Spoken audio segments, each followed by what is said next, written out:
guys, it's your girl, Coach Ella Destiny, and I told you guys that I was going to be going live at 7 o'clock. So I'm gonna let some people get on here, and we're going to get started. This live tonight is so important. It is well needed. It's a conversation that we don't have enough of, and so I want to make sure that we are having this conversation. You guys know that I'm a fibroid girl, but I Mhm. also get into other things as well. And because September is Suicide Awareness Month, I want to make sure that I am making myself available and using my platform to have these conversations that sometimes we otherwise would not have. And so um, we are going to allow a few more people to join us, and then we're going to get started. I am super, super excited. I am, Yes. you know, a lot of people have been waiting for this live. A lot of people have been waiting for this moment. People have been reaching out to me as well because, again, it is something that we don't talk enough about. And so I want to thank you for, deciding to tell your story and Mhm. allowing me to be a part of. And so my guest tonight is the Tashona Mathis, you guys. I'm super excited to have her here because she has one heck of a story. I don't know, for the people that don't follow her, make sure you guys go to her social media page and follow her on Facebook because she has an amazing story of triumph. She has an amazing story of just faith in it and trusting God, and all of the things that she went through is just a story that you guys do not want to miss. So welcome, Mhm. welcome, welcome to Shauna. Welcome. Thank you for having me. Absolutely. Again, thank you so much for deciding to tell your story. Mhm. Um, when we first started talking about it, or when you reached out and you said it was Suicide Awareness Month, I was just like, wow, I knew it was Suicide Awareness Month, but the climate is so high, it's so thick with Mhm. suicide and mental illness and all of those things. And so at first I was like, I don't know, but I'm always Mhm. telling people that God can't use it if it's a secret. And so we have to make ourselves available, and we have to be obedient, and we Right. have to answer the call. And so, when you talked about it, I definitely had to answer the call. So I'm thankful for that. So tell us a little bit about yourself. Who is Tashona Mathis? Hey, girl. Hey. Hi. Well, I am 48 years old. I'm a mother of four beautiful children. I have two grandchildren. Um, I like to make people laugh. I'm the jokester of the family. Everybody says I like to make them smile, and I love helping people. I enjoy helping people, um, and I just aspire to help somebody out.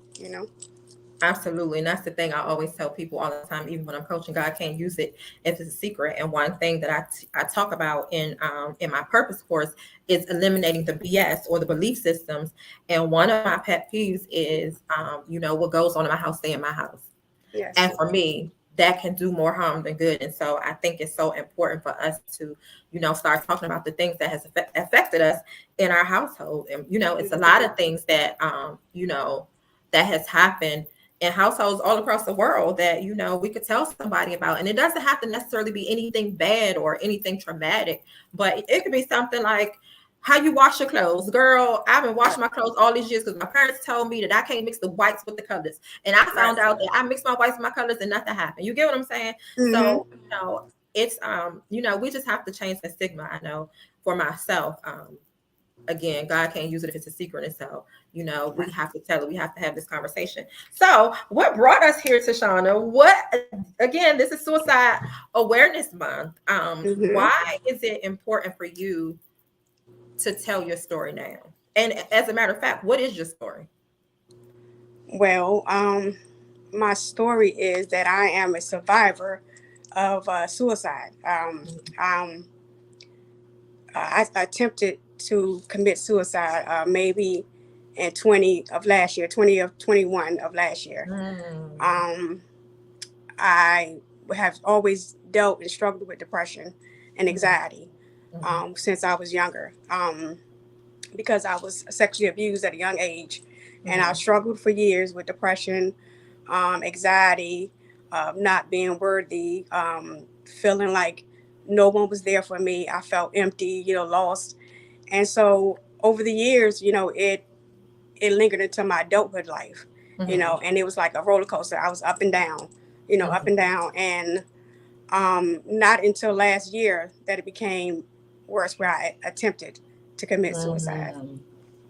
And at what age did you know? Because I know that when we are kids, right, we don't know how to process our emotions of what we're feeling. We know that, we're tired all the time, or, we're sad, or we just want to be alone by ourselves. At what age did you come to understand that you were suffering with depression?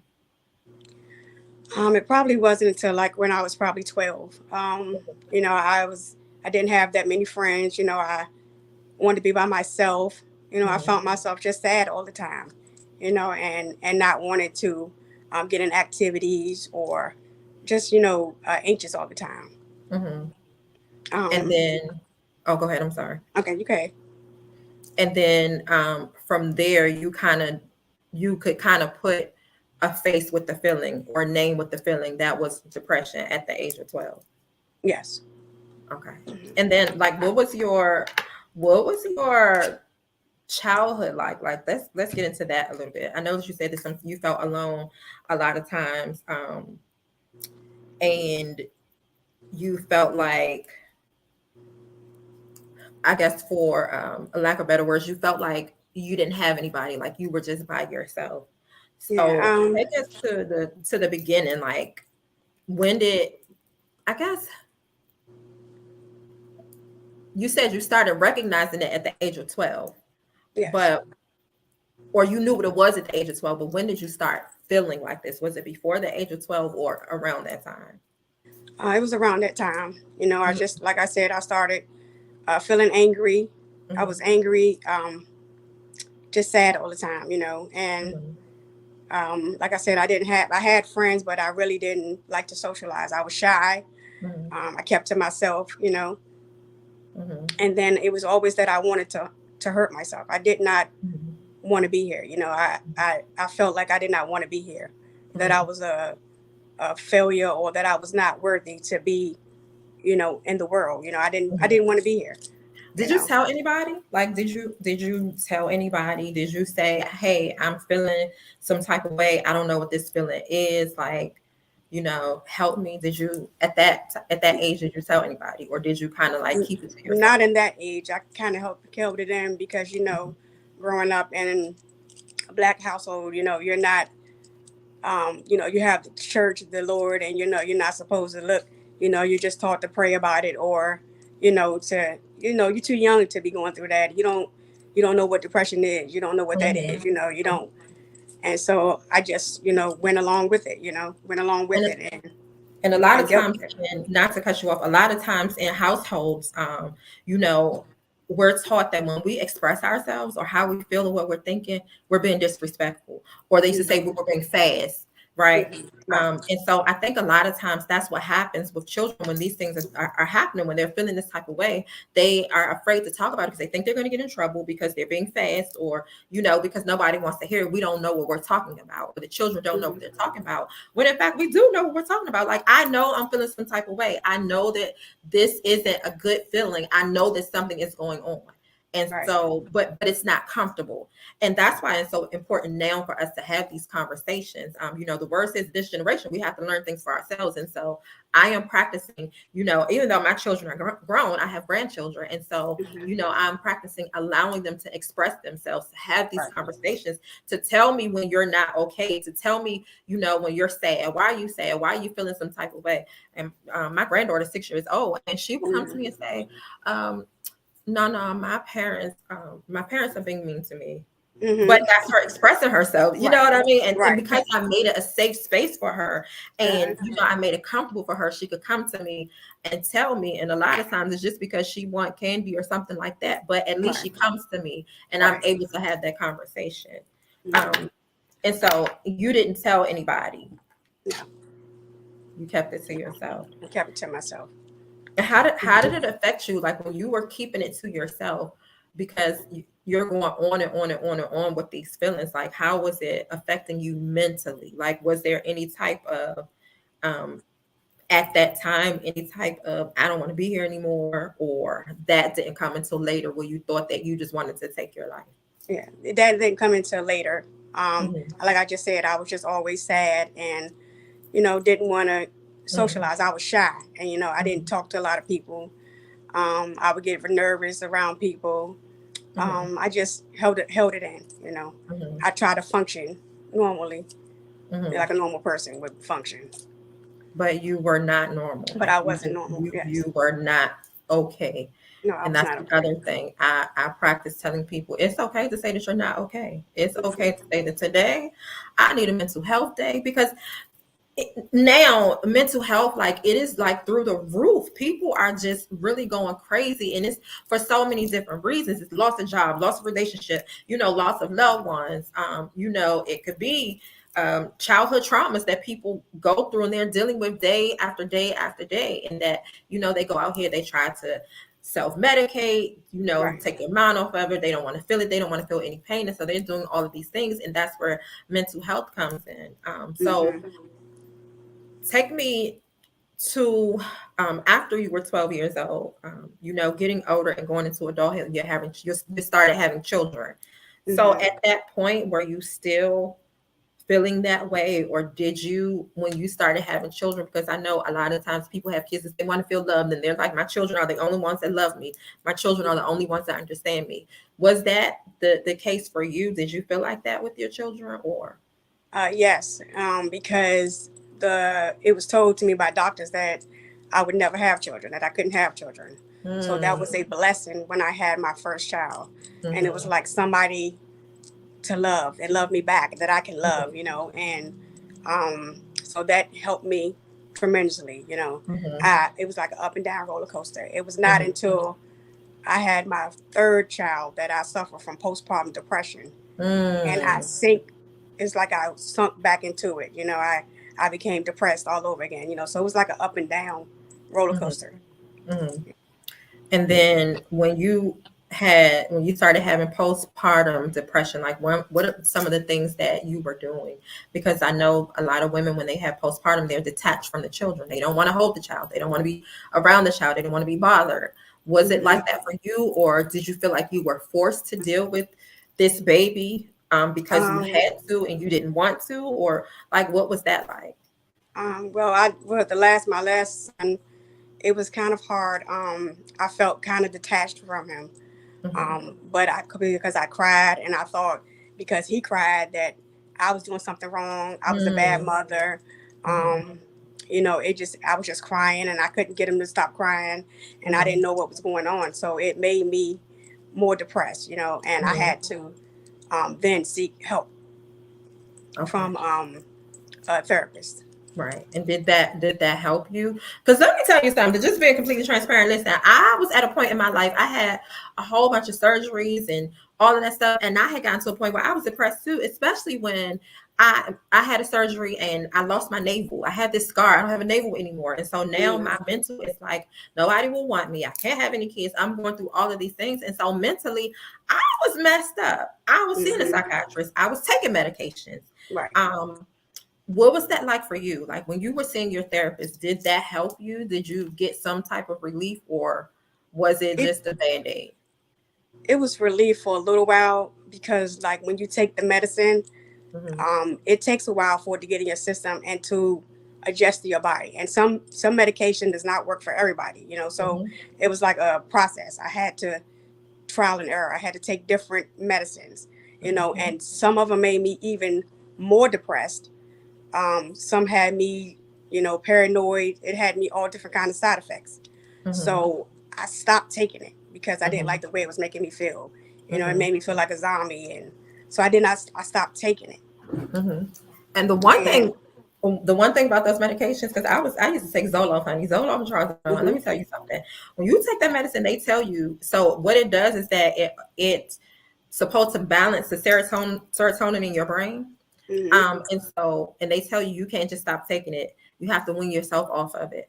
And I remember one time I had ran out of medication, and when I tell you I was so sick, like it wasn't a pain sick, it was just a bad feeling sick. Like it's the worst feeling in the world. And I remember being balled up in a chair crying because I didn't have this medication. And I was like, God, I can't do this. Like, I do not want to be It's not a good feeling where they think sometimes some medications help people. Mm-hmm. But in my case, it really made me feel worse. And I was like, God, I do not want to do this anymore. And so I prayed and prayed and prayed, and I stopped taking it. Mm-hmm. How, Yes. how did you stop taking your medication? Like, what was that moment for you Um, where you were like, I can't take this anymore? I stopped taking it because like I said, I didn't like. I took Zoloft too as well. I didn't like the way it Mm, made me feel like a zombie.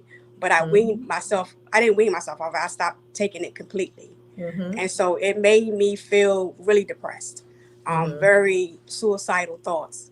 mhm, Um, and I believe that, what I was taught, if you pray, you pray, you know, um, that it will go away, the feelings will mhm, go away, the mhm, thoughts will go away, all that stuff. mhm, And so for me, it worked temporarily, but the feelings came back. You know, mhm, the enemy was speaking in my ear. The voices came back. I was hearing different things telling me that I'm not worthy. I don't need to be here.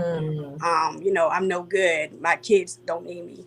I'd be better mhm. off dead. So I went to seek another doctor, and they put me on something else. They diagnosed me with having a bipolar disorder.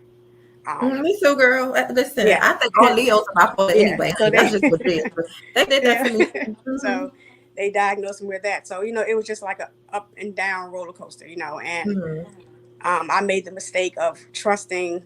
Well, I trusted my primary doctor and told her that I was having the suicidal thoughts, mm. and they put me in a psych ward for 5 days, and that was Wow. the worst place to be, for somebody Wow. that's going through, because it was.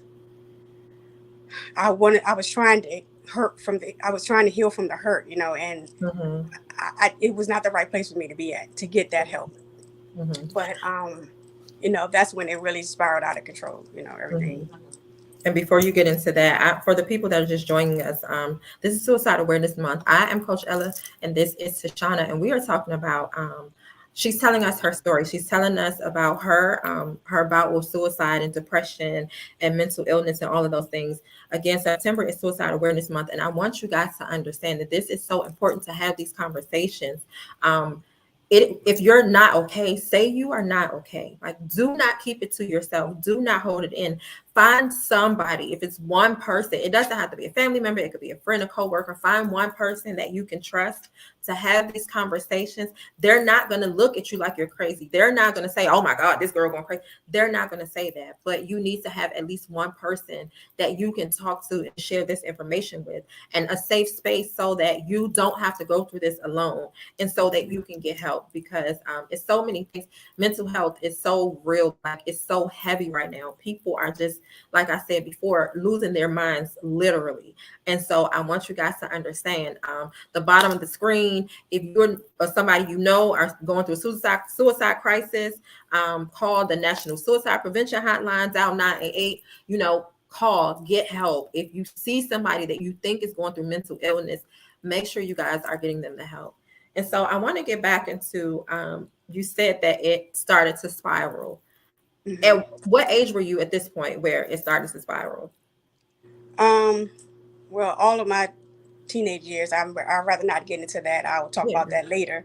Mm-hmm. In my magazine coming up, a Mm-hmm. story later on. But that was probably around the age of, it's my last child, about 30, in my 30s. I was in my late Mm-hmm. 30s. Mm-hmm. Um, probably 2 years before the attempted suicide. Okay. And then when you realized that it was spiraling, did you at any point say, I need to talk to somebody, or you just decided that you were going to continue to go through this by yourself? Well, I actually talked to family members, and I talked to, um, members of the church and everything. But, it was people telling me stuff like, you can snap out of it, you need to pray harder, or just pray about it. Mm-hmm. And when you're going through that stuff, those are the things that you don't need to hear. You need to hear someone tell you that, like you said, it's okay to not be okay. Mm-hmm. And you need someone to be there for you, Mm-hmm. to trust you, to trust Mm-hmm. them. I'm sorry, to trust them. Mm-hmm. And I didn't have that support. Mm-hmm. It was And like I that's was word. I mean, not that I was not weak. My prayer life was weak. That I wasn't praying hard enough. Or mhm. things like And that. that's the thing. This is the other thing that I want people to understand. When somebody is coming to you and they're saying that they need help, I said this before in a video or post that I made. When somebody says, pray for me, they're not saying pray for me at that moment for you to say, oh, I'm gonna pray when I get home. I'm gonna pray for you tomorrow. Or I pray at 5 o'clock in the morning. I'm gonna pray for you then. They need you prayer right now, or they wouldn't have said it right now in that moment. And Mhm. so we need to take things seriously. And the worst thing that you can do for a person that's taking medications and those things is to say, oh, pray about it and brush them off. Because I know for me, it was like, sometimes people didn't take me serious. Oh, that's just how she is. She always do that. But what I Right. really needed was somebody to say, I'm going to come and sit with you. Even if you don't want to talk, if you don't feel like talking, if you want to cry or anything, I'm going to be there with you so that you can feel my presence and not Mhm. just me saying, oh, I'm here for you, girl. All you got to do is call me. Listen, I'm going through something mentally. I'm not calling nobody. Right. That's like Right. when people, when somebody passed away and somebody say, oh, call me if you need me or let me know what you need. I don't know what I need. But Right. if you know a person passes away and you know people bring food or they come see the family or do that. Don't Right. expect me or don't be mad at me if or you say, oh, you didn't call me. Listen, I don't even remember to eat. Right. I don't even remember to take care of myself a lot of Right. times, especially when it's a close family member. So I am not going to remember to pick up the phone and call you when somebody is going through a suicidal or mental illness crisis. Do not say, call me if you need me. I'm telling you, I need you. I said pray for me. Right. And Yeah. even if I'm not saying it verbally, I'm quiet. Yeah. I haven't been on social media. I haven't been Mhm. answering my phone. I Right. haven't left out my room. I haven't watched TV. I haven't had an appetite. That's saying I need you Right. without saying I need you. And so people really need to understand and recognize that when people are going through mental health crisis, they are not going to say what they need. We have to make sure that we are in tune with the people around us to recognize that something is wrong and say, oh, hey, I noticed you didn't take a shower today. You good, Mhm. girl? What's going on? I Right. noticed you didn't get out of that bed in 2 days. What's going on? What's your problem? You Right. get what I'm saying? That's Mhm. what we need. Don't just say, pray about it and leave me there. How about I'm about to pray with you right now. Right. I'm gonna stay on this phone with you until you say I feel a little bit better. Mhm. You get what I'm Right. saying? And that's what we don't get from people. And so that's what sends people further into that dark place because it's like I'm calling out for help, I'm crying out for help, and Mhm. nobody's hearing me. Right. You're just telling me surface things. You're just telling me what makes you feel better because you don't want to deal with it. Because my issue was not your issue. My Mhm. issue was not your emergency. Right. When in fact it really is. Mhm. So take me through, if you will, when you got to the point that, or your first suicide attempt, if you're comfortable talking about that. Where were you Um. mentally, and what happened? Um. The first. Well, I'd rather not talk about the first one Okay. because it. I'd rather talk about that later on. Hmm. The first attempt, but So, what was the thing that pushed you to that point? Like, was it something somebody said? Was it something somebody did? Or what was the point of, I just cannot take this anymore? yeah. Well, I go back to the first attempt. The first attempt was not an actual attempt; it was a suicide thought. I Okay. was hearing, the enemy in my ear saying, Hmm. do this, do it this way, Hmm. take these pills, Hmm. um, you know, to hang yourself in the bathroom, do it before Hmm. the children get home, all stuff like that. Hmm. So I fought, I tried to ignore it, and I did have my mom was praying for me and everything, but they did pray for me. But the part that I attempted the suicide was this last year, 2021. Hmm. Um, it's where Wow. I lost my will to fight. I did not have a will to fight. I lost the fight, Mm. and it was it was so much. I lost my job. Mm-hmm. First because of the depression. I was so depressed that I was suffering from insomnia, where I was staying up all night. I could not sleep, and because of that, Mm-hmm. I started showing up late for work, and they let me go after 13 years. And so Mm-hmm. that made me spiral even worse, you know. So it's like I lost my job. So it's like, how are you going to provide for your family?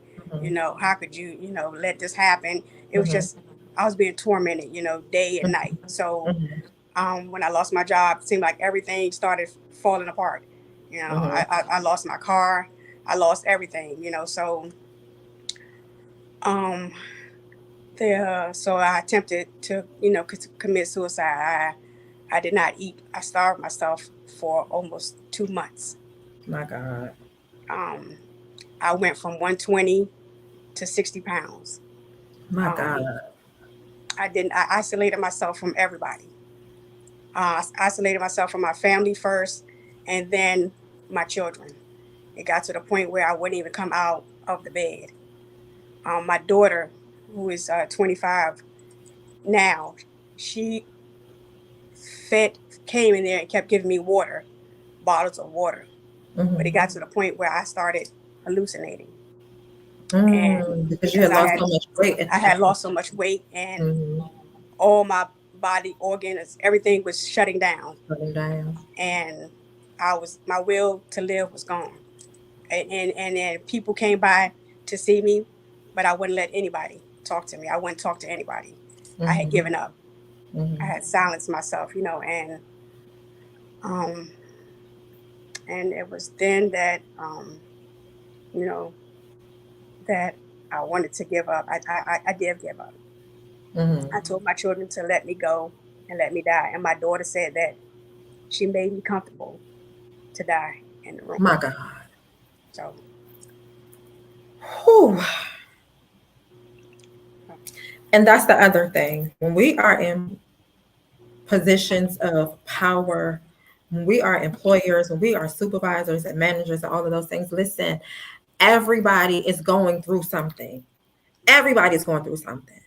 And I always tell people it could be my day today and your day tomorrow. And so the worst thing that you can do, even if you don't recognize somebody is having a mental health crisis, ask what's going on. I noticed that you've been here for 13 years and you used to show up, you were joyful, you were happy, you were all of these things. And now all of a sudden you're coming to work late, you're sad. What's going on? There is employee assistance, there's EAP, employee assistance program. Every job has it. Offer that to people instead of saying, I got to let you go. right, That is the first thing that people want to do. They want to let you go, and not just from jobs. They want to let you go from relationships. They want to let you go from family. They want to let you go from everything because you're not showing up as yourself or as the person that you used to be. Instead of saying, this is not you. right, Something is not right. What's going on? And that's the thing exactly, that really bothers me because people think that the situation can't happen to them. no, And I always say nothing says that your situation has to be what it is from 1 second to the next. We are all one decision or one situation away from being that person. right, Wow. And yeah. so you gave up I gave up. and you stopped eating. I stopped eating. I stopped Did you go to drinking. the hospital? No, my daughter um called the paramedics over several times, and because I refused treatment, they could not take me. They wouldn't take me against my will. I told them to let me die, and so they said, you know, they let my daughter know that, you know, some people get to the point where they just want to, you know, end it, and so just to make it peaceful for her. And so that's what my daughter did in the last days that led up to what happened. You know, she bought me water, and she made sure I drank, or she left it for me, you know, and I was basically dead. I was just waiting for the dirt to be thrown on top of me, you know. Um, but And it didn't happen. So what happened that it did not happen? no, it What did not happened happen. that you did not die? What Yes, happened that you are sitting here with me right now telling your story? What happened that it yes, didn't go the way that you wanted? Because see, a lot of times we make plans for ourselves and God has other plans for us. So what yes, happened that yes. didn't happen to you? What Well, my happened? daughter, the night, well, the morning, I'm sorry, the morning. Well, my family had came down and they were praying and they were praying for me and they were praying and prayer works. Prayer works. They were praying and, my mother's prayer was, God, whatever you have to do to get her out of here, out of this room, because she's going to die in it, let it be done. And I coded that morning. I'm sorry. My daughter came in and I had coded. And, she found me unresponsive. My heart had stopped. I had went into cardiac arrest. And then the paramedics came out and they told my daughter, now we can take her and get the help that she needs. And so they took me out, and I was in a coma. I was in a coma for life support for a month, about a month, 3 to 4 months. I mean, 3 to 4 weeks. I'm sorry. And the grace of God, I'm here. Because my will to fight. While I was in the coma, I heard my daughter. That's the only voice that I heard. I didn't hear nobody else's voice. I heard my daughter saying, "Mommy, I need you. I need you, mommy. I need you to fight." And I fought to come back and tell my story too as well.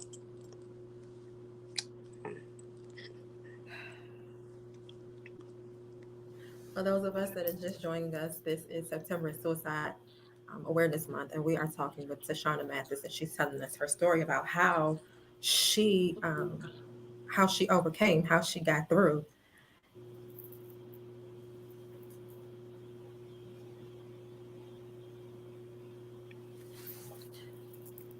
I remember the pictures. I remember seeing you in that state. And I also remember where God brought me from. Right. And I knew that God was going to use you for something greater. I knew that he was preparing you, because a lot of times God will allow us, because he give us approvals and allowances. And even though he allows something, doesn't mean he approve of it. So he allowed that to happen to you, but that he didn't approve that. But that needed to happen so that you could sit here today. That needed to happen so that he could use your story, because somebody somebody is going to be saved by what you went through, because you are telling your story. Somebody's not even going to get that far. You get what I'm saying? Yes. And that is the power of God. And I remember when we did the purpose course, because Sean was in my 4 weeks purpose course, and when we were in the course, when I tell you guys, this girl will go to dialysis, and I would say, Sean, you don't have to join today. No, I want to be on this class. I got to be on here. When I tell you all the time, our blessings have nothing to do with us. The blessing of me doing that course had nothing to do with me. It was for you. It was for you. Yes. And I believe that you needed that push, that you needed that encouragement, that you needed that help to get to where you are now. And I'm so thankful to God that he allowed me to be in this position for you. It has nothing to do with me. This has nothing to do with me, and it has everything to do with God and how he chooses to Yes. use us. Um, how are you now? Well, I am doing good. I see my therapist and my psychiatrist once a month. I'm talking more. I talk out. I'm currently doing dialysis 3 times a week, and that would be from the after effects. Mm-hmm. But thank God that I'm still here, and waiting on a kidney. But I know God is God going will to heal deliver me from that. that too. I know You God better is going to say heal me that. from that. You better speak it. You better Yeah, He's speak going to it. heal me from that. So I'm waiting on that. And um, right now I'm fine. I'm enjoying life. I'm enjoying my kids, my children, my grandchildren, and I'm just trying to remain positive and and keep my spirits up. Listen, the book, because I'm speaking it right now, the book Mhm. is going to be amazing. Do you Yes. hear me? Hmm. The platforms that you are going to touch and the platforms that you are going to walk on and stand on, they're going to be amazing. God is going to use you to reach and teach the masses. You had to go through that. Like, you had to go through it, but you also had to grow through it. Right. Um, whew. Yes, and I'm a survivor mom. This is survivor mom. Yes, you guys, Survivor listen. mom. Sean has shirts, she has apparel, she Mm-hmm. has everything. Suicide Mm-hmm. awareness, you are survivor mom, you are survivor strong, Survivor. you are here, you are Yes, living proof of what God can do. Late in the midnight hour, what did you say? You coded, you were on that floor, I but coded God, twice. I coded but twice, God, but God. but God. Mm-hmm. Wow. Yes. Wow. What do you want to tell the people that are watching that are afraid to tell their story? And let me just say, this is just the surface of Sean's story. She has so much more to talk about, but she does have a magazine that's coming out. And so she wants to make sure that, she's careful in what she say until this story comes out. But for the person, for the mother that just had a kid that is going through postpartum, for the person that just lost their job, that doesn't know how they're going to pay their bills, and they're looking at their children like, which one do I feed tonight? For the person that is going through something and they've gone to family members, they've gone to church, they've gone to all these people and saying, hey, I need help, without saying I need help. What do you say to these people? Like, what encouragement do you have for them to get help? How can they get help in the way that they need it without going through what you went through? What can you say to them? Well, first I want to say that um, depression is real. Um, you know, your feelings are real. Don't let anybody tell you that they're not. Talk to somebody. If you have a trusted person that you know, seek help. Talk to someone.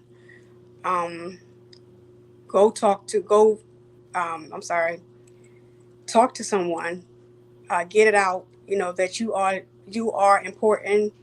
Um, you are important and you matter. Your life matters, and this is not the end. This is not the end of your story. You have a story to come out and tell, and people care. I care.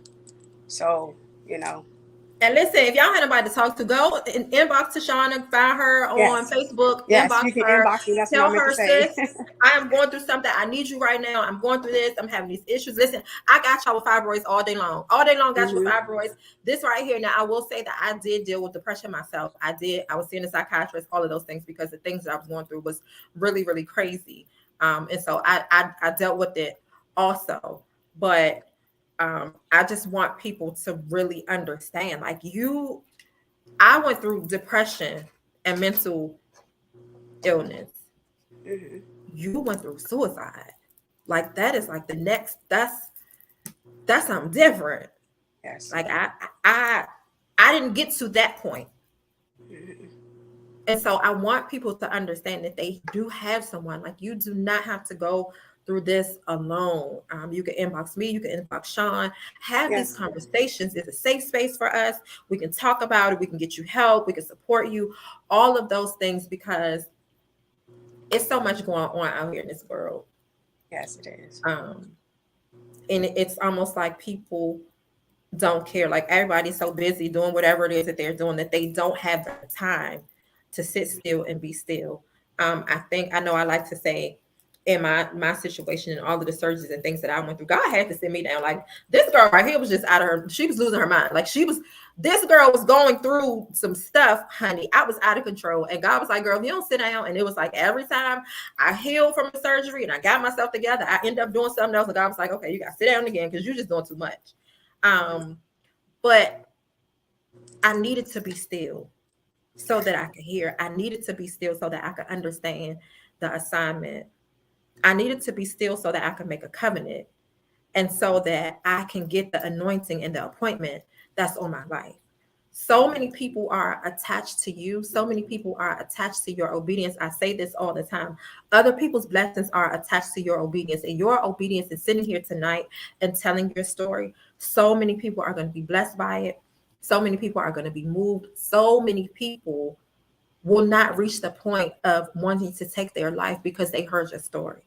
And Yes. so I want to make sure that you continue to tell your story, Hmm. continue to support and encourage and be there, continue to be a voice, because a lot of times when we're young and we're going through different types of things, we don't have a voice. There's nobody advocating for us. There's nobody saying, I understand, I Right. get it, or even taking us serious because we're Right. kids. Right. And so I appreciate you so much for having this conversation, for sitting down with me. I thank all of you guys for watching tonight. This was powerful, and this is just the beginning. Watch more for it, Tashona. Mm-hmm. Look out for her, because I'm telling y'all, this girl, her story is going to change so many lives. If you guys wanted to take a peek into what she's gone through, the one thing I can say about her is she's transparent. You go to her page, you can see her pictures. You know, she takes you guys through her entire life, and so she's going to start her vlog, Mm-hmm. her YouTube channel, Here's Shannon. because she takes you guys through her life. She takes you through to dialysis with her and all of the things. And I think that's so important for people to see. You know, this is my real life. Like, this is not a game. This is my story. But Yes. also, um, there's a purpose for our pain, and this is also my purpose. I am here for a reason.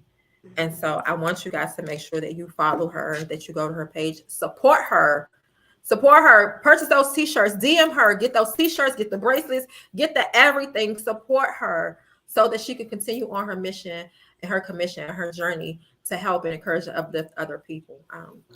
Suicide Awareness Month, the month of September. I'm so thankful again that you chose to tell your story with me, and I know that you're gonna be all over the place. It's important. It's so Yes. important.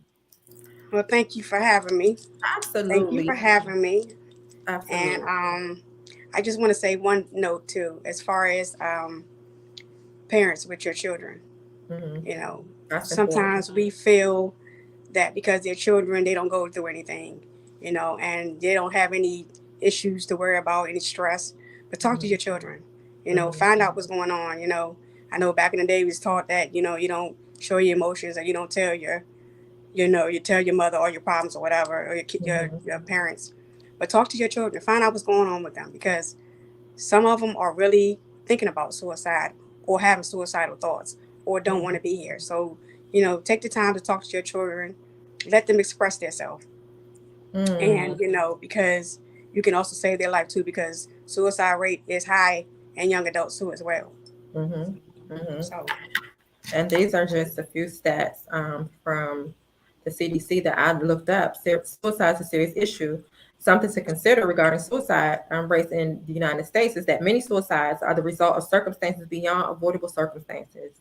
One thing that is a heavy commonality among people who die by suicide is an unshakable feeling of dread, despair, loneliness, and hopelessness. A lot of children feel alone. A lot of children feel like they don't have hope in their household.